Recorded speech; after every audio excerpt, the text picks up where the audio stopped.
where I see that, by the way, is people don't realize how it's all kind of connected like that. I'll see people who are unwilling to invest in their own business, whether that's ads or mentors or tools or whatever. And then they're asking clients to do it and the clients won't. And they say, well, nobody has any money and nobody is willing to invest. And it's like, I bet you, if you become a better client, you'll be amazed that your clients will become better clients, because it's a lot easier to ask for what you're actually doing. And I love what you said about, balance is key. Like I've met a few people that they just love what they do. So they're like just SEO Jedis and they love it and they love playing around with backlinks. And I met a few people in AdWords and I met a few people like that on Facebook, but they are few and far between.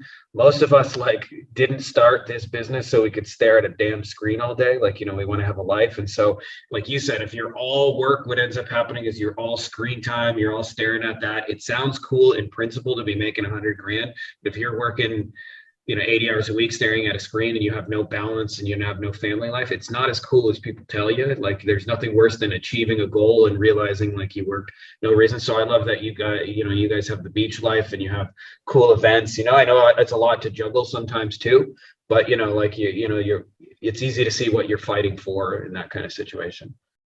Yeah. And Tony Robbins says this, it's success without fulfillment is failure. So not to get all mushy gushy, but if you don't have the fulfillment from it, it's just you're just going to be miserable and you're not going to stay there long term. And then it's sabotage the fuck out of yourself, by the way. Exactly. Ask me how exactly. I know. yeah, exactly.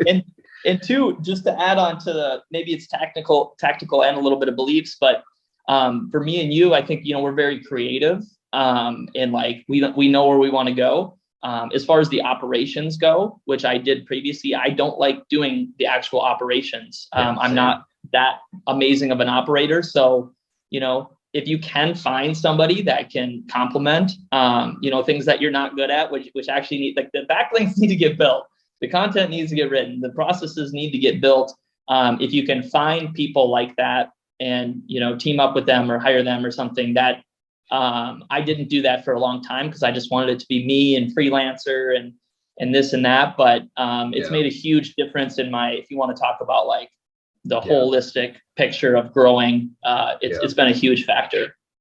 Gary Vee calls that doubling down on your strengths and outsourcing your weaknesses. And I'm a big fan of that as well, because you want to focus on your little zone of genius. And for some people that will be the delivery. And that means you have to bring in salespeople that complement you, but or offer people and things like that. But you'd be amazed. There's always somebody who complements your skill set. I found in the beginning, I used to believe that I would never find a salesperson as good as me. And then I eventually found ones better than me. I was like, why am I doing sales? I got people better than me. I hate these calls anyway. Yep.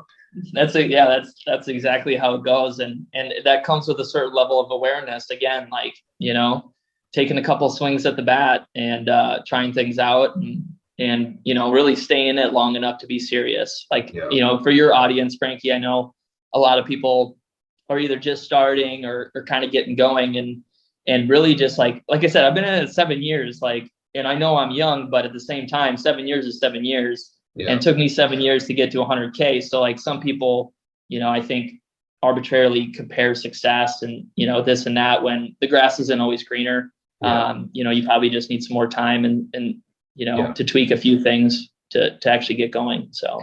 Yeah, the only real person you should be competing with is yourself. Just be better than yesterday. No, 100%. If you look at somebody else, Dan Kennedy calls that the 12-year overnight success. You're the 7-year overnight success. It looks really awesome from the outside, but you and I both know in the beginning, there's lonely nights where you're making zero and you're working at it. Yeah. There's somebody in the background saying, just get a job. This shit ain't working. And you got all those kind of pieces going for you. You have to push through that. And it's nice to be able to half a decade later say, see, I told you so.